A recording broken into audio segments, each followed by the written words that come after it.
Assalamualaikum warahmatullahi wabarakatuh. Perkenalkan, nama saya Andita Kurniasari dengan NIM 1012303. Di sini saya akan mempresentasikan buku yang sudah saya rangkum, yaitu buku Teknik-Teknik Statistika dalam Bisnis dan Ekonomi. Ada apa saja sih yang kita pelajari dalam buku ini?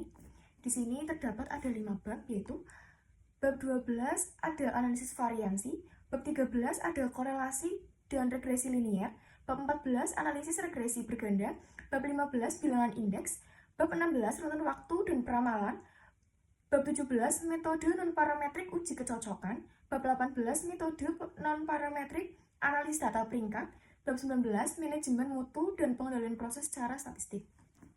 Oke, kita mulai dari bab 12. Bab 12 adalah analisis varians atau ANOVA. Analisis varians adalah teknik statistik untuk membandingkan rata-rata dua atau lebih kelompok data. Tujuan utama ANOVA adalah untuk menentukan apakah perbedaan antara kelompok-kelompok tersebut signifikan atau hanya karena kebetulan saja. Jenis-jenis analisis varians ada 3, yaitu ANOVA satu arah, yang berarti membandingkan rata-rata dua atau lebih kelompok, ANOVA dua arah, yang berarti membandingkan rata-rata dua atau lebih kelompok dengan dua variabel independen. Yang ketiga, ANOVA berulang, yang berarti membandingkan rata-rata kelompok yang sama dalam kondisi yang berbeda. Bab 13 tentang korelasi dan regresi linier adalah ukuran statistik yang menunjukkan hubungan antara dua variabel. Regresi linier adalah model statistik untuk memprediksi nilai variabel independen berdasarkan variabel independen. Tujuan mencari garis regresi terbaik untuk memprediksi nilai Y. Jenis regresi adalah regresi linier sederhana dan regresi linier berganda. Hubungan korelasi dan regresi. 1. Korelasi menunjukkan hubungan antara variabel. Regresi menunjukkan hubungan kausal. Korelasi positif atau negatif tidak selalu berarti ada hubungan kausal. Bab 14.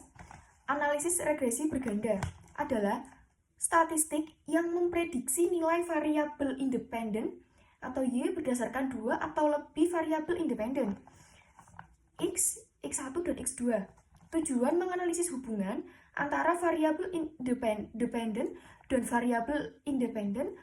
Langkah-langkah analisis: definisikan model regresi, kumpulkan data, hitung koefisien regresi, uji signifikasi koefisien regresi, periksa asumsi regresi, interpretasikan hasil. Jenis-jenis regresi berganda: regresi linier berganda, regresi logistik berganda, regresi Poisson berganda. Bab 15, bilangan indeks. Bilangan indeks adalah mengukur perubahan harga atau kualitas. Jenis bilangan indeks: harga, kualitas, kombinasi. Metode perhitungan: last price, spreadsheet, aggregate. Kelebihan dan kekurangan masing-masing metode perhitungan. Bab 16, runtun waktu dan peramalan. Runtun waktu adalah urutan data yang dikumpulkan dalam interval waktu tertentu seperti hari minggu, bulan, tahun yang menunjukkan perubahan atau pola dalam variabel tertentu. Jenis runtun waktu ada 2, yaitu runtun waktu historis, data yang dikumpulkan dari masa lalu, dan runtun waktu real time, data yang dikumpulkan secara langsung dan terkini. Karakteristik runtun waktu: pola pattern, pola yang terjadi dalam data seperti pola harian, mingguan, bulanan. Tren perubahan jangka panjang dalam data siklus, pola yang berulang dalam interval waktu tertentu. Keacakan, variasi yang tidak terprediksi. Tujuan analisis runtun waktu: mengidentifikasi pola dan tren, memprediksi nilai masa depan, mengerti faktor yang mempengaruhi data, membuat keputusan bisnis dan ekonomi. Metode peramalan: metode naif menggunakan nilai terakhir sebagai peramalan. Metode rata-rata menggunakan rata-rata nilai historis. Metode eksponensial menggunakan bobot yang menurun untuk menilai historis. ARIMA menggunakan metode statistik. SARIMA menggunakan model statistik untuk data musiman.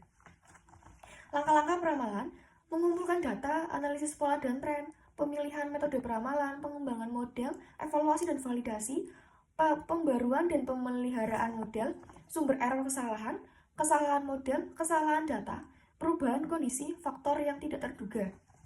Bab 17, metode non-parametrik uji kecocokan.